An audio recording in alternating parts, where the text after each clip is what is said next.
La SNCM accueille ses repreneurs, la Provence s'invite au Salon de l'Agriculture et l'effet Charlie continue à Marseille. Nous sommes le mercredi 25 février, bienvenue dans le 18-18.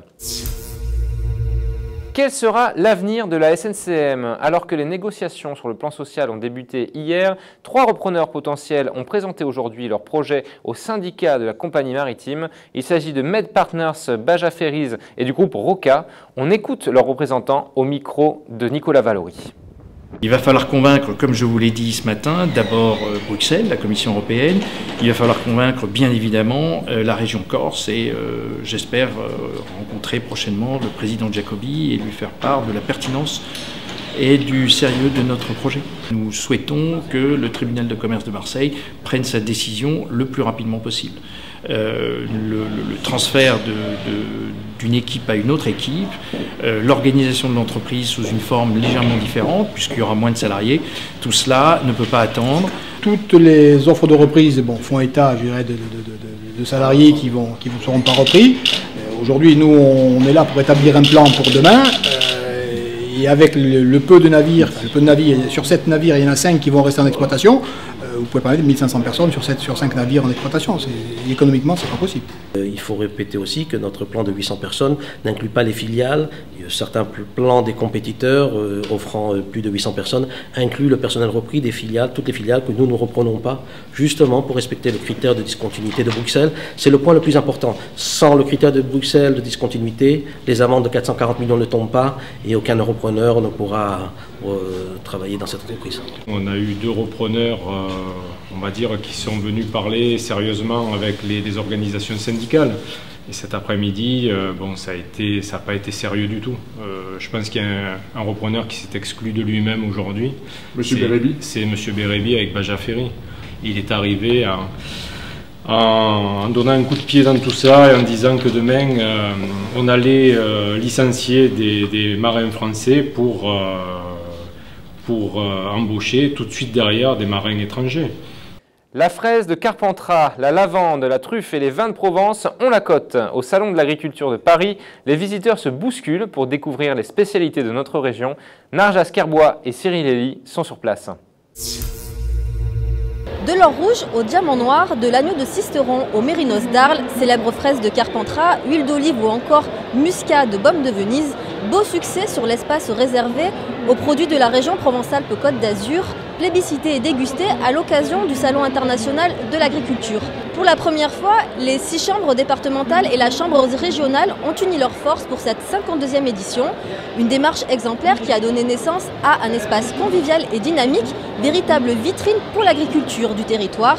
Un message également fort à l'attention des agriculteurs.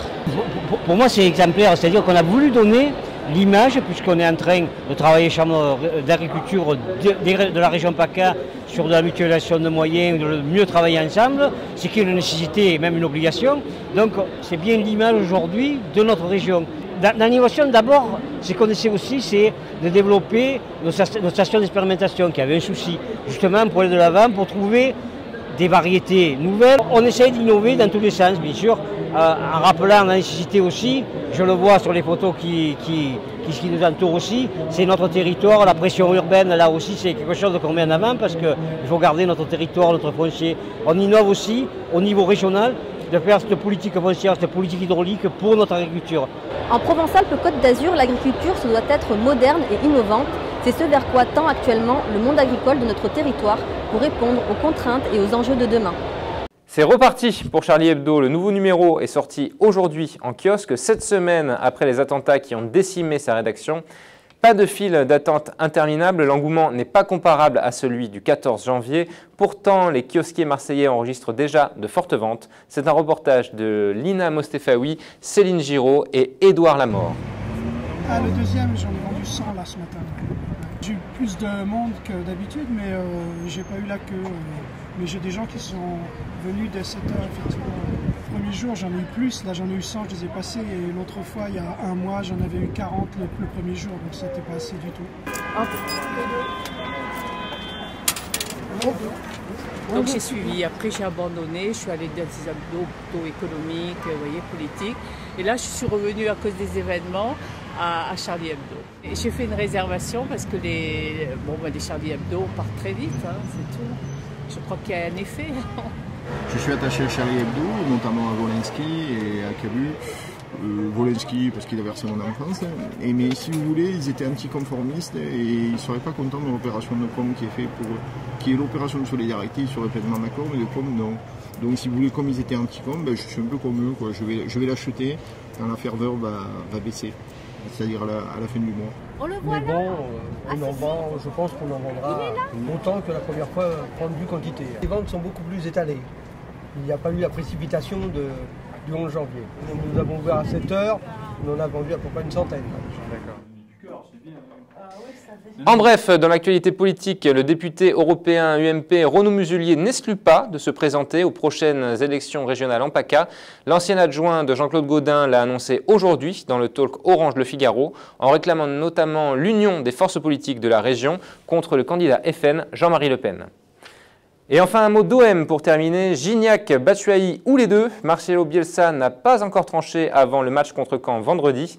Cet après-midi, en conférence de presse, l'entraîneur olympien a reconnu la faculté de Gignac à pouvoir jouer sur les côtés et celle de Batshuayi à pouvoir jouer plus au milieu. Cela n'enlève rien à leur première qualité, leur présence face au but, a-t-il conclu. C'est la fin de ce 18-18. Merci à tous de l'avoir suivi. L'actualité continue tout de suite sur laProvence.com. Très bonne soirée à tous.